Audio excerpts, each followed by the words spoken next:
जिजाऊ, जय शिवराय आणि मी मुंबईची संजना। तर तुमचं सगळ्यांचं स्वागत आहे माझ्या नवीन अशा एका व्हिडिओमध्ये। तर मंडळी, काल आम्ही गेलेलो वाशीला गेलेलो कारण आपल्याला रूम पाहिजे, रूम शोधतो आपण। तर वाशी म्हणजे कसा माटुंग्याला आपल्याला का दादरला या मच्छिद बंदरला पोरं कामाला जातात, तर कामाला स्टेशन जवळ पाहिजे, बस स्टॉप वगैरे जवळ पाहिजे। पण आम्ही काल वाशीला गेलेलो तर एरिया वगैरे छान आहे, घरं वगैरे मस्त आहेत, पण कसं खूप दूर आहे बस स्टॉपपासून। बस स्टॉप म्हणजे स्टेशन खूप दूर आहे, बसने जावं लागतं आपल्याला, घरी रिक्षाने जावं लागतं। कारण रात्री मी 11 वाजता घरी जाणार, तर मुलं पण उशिरा येणार, मग आपल्याला असं म्हणजे खूपच लांब आहे, आपल्याला नाही जमणार। पण वाशी म्हणजे कसं असं आता मुंबईमध्ये आली ना, नवीन मुंबईमध्ये आली म्हणून असं वाटलं की आपल्याला मुंबईमध्येच राहायचं आहे, तर इकडंच बघू आपण घर वगैरे।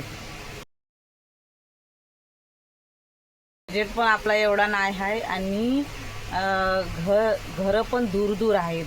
आपण काम करणारी माणसं, जॉब करणारी माणसं, तर आपल्याला कसं असं स्टेशन वगैरे जवळ पाहिजे, बस स्टॉप वगैरे जवळ पाहिजे।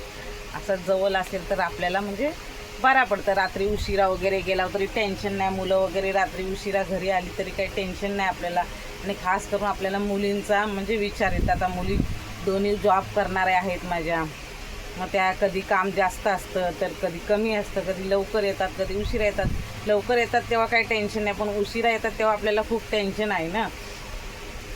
मग खूप म्हणजे असं घर घेणं म्हणजे खूप अवघड आहे आताच्या ह्या काळामध्ये, खूपच अवघड आहे। पैसा आहे तर आपल्याला पाहिजे तसा नाही भेटू शकत, आणि जेव्हा पैसा नव्हता तेव्हा सगळा स्वस्त होता, आणि म्हणजे कसं तेव्हा एवढा डोका पण नव्हता चालत आणि पैसा पण नव्हता, आणि गरिबीमुळं माणसं काय पुढचा विचार नव्हता करत। आता घरातली माणसं सगळीच काम करतात, म्हणजे परिस्थिती बरी आहे, खाऊन पिऊन सुखी आहे, असं काय लोकांसमोर हात पसरायला नको आपल्याला, असं आहे।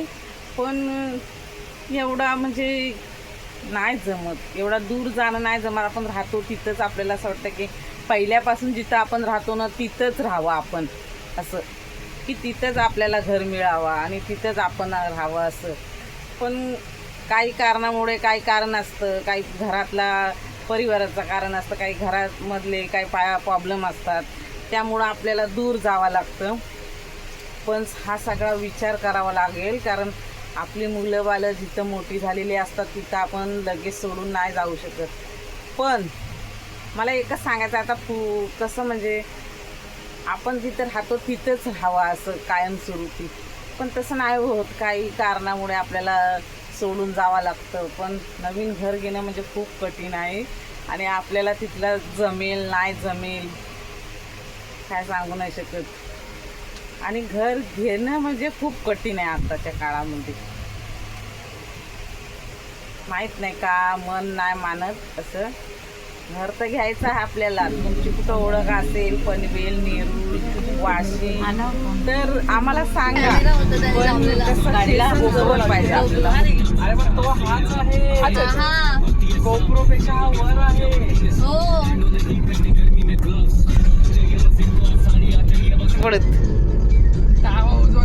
डावा उजवा समजत नाही, आम्ही गावामध्ये शिरलेलो, वाशी गावामध्ये। जर आम्हाला राईट मारायचं असेल तर आम्ही ओमीला सांगतो जेवणाचा हात, आणि लेफ्ट मारायचं असेल तर ओमीला बोलतो धुण्याचा हात। हा तेच, आता आम्ही हायवेला आलो, आता काय टेन्शन नाही। पण ते गावात शिरलेलं ना तेव्हा काय कळतच नव्हता, गल्या गल्या गल्या गल्या, जसं आपला कोकण आहे ना गावाला तसं यांच्या गल्या गल्या।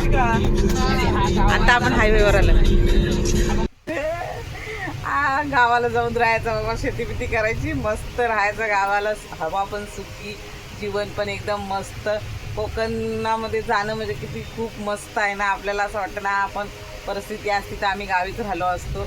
शहरामध्ये आपण का आलो, नोकरी धंदा कराय, मुलांच्या शिक्षणासाठी, असं मुंबईला का आलो आहे, कारण पोटा पाण्यासाठी आपण आलो आहे मुंबईला, की नोकरी धंदा असं नोकरी धंदा करावा आणि आपली माणसं, आपला कुटुंब सुखी राहावा, त्यासाठी आपण गाव शेती वाडी सगळा सोडून मुंबईला आलो। कारण पावसामध्ये आमच्या तिकडं म्हणजे आमच्या कोकणात आमच्या तिकडं शेती करणं खूप कठीण झालं आहे, कारण समुद्र जवळ असल्यामुळे समुद्राचा पाणी नदीचा पाणी सगळं शेतात येताना सर्व वाहून घेऊन जातं आणि आत्ता कोण सहजासहज शेती करत नाही, 2 जण करतात तर 4 जणांनी सोडून दिलं नाही.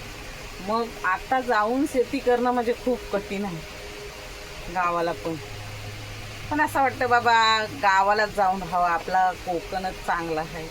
आणि आत्ता जाऊन आपण नवीन सर्व तयार करायचं म्हणजे किती वर्ष लागतील, 5-6 वर्ष तर ते झाडं वगैरे जगायला लागतील.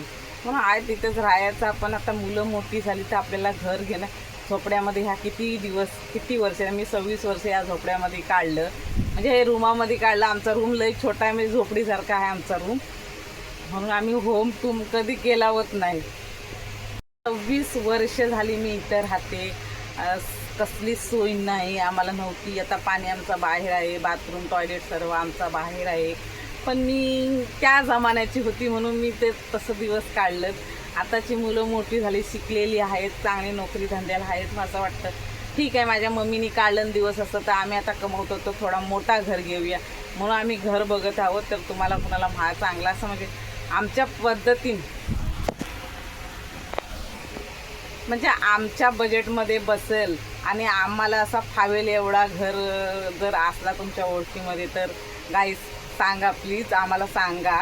आणि एवढा काय आपला हाय नाही पण आपण वडाताण करून घेणार, मुलांसाठी घेणार. आता मुलं पण बोलतात घेऊया मम्मी घेऊया, तर बघूया घेऊन. पाऊल तर टाकला हा, बघूया आता पुढं काय होतं. देवावर सोडायचं समजतं आहे, बघू आता. टोल नाक्याला आलेला आहोत. झालं कट झालं चल झाला कट झालं याच्यावरून पैसा. नंबर 1 अरे बाप रे, नावाला ना दीपिका शिकवण बँकेतून पैसे कट होतात. हा. अरे बापरे, भारीच, मग आता टेन्शन नाही खिशात पाकिटात पैसे ठेवायची. डायरेक्ट 50 रुपये कापलं. किती? 250 रुपये. बापरे भारी. मग गाडी 10 रुपयाची. इथे बघ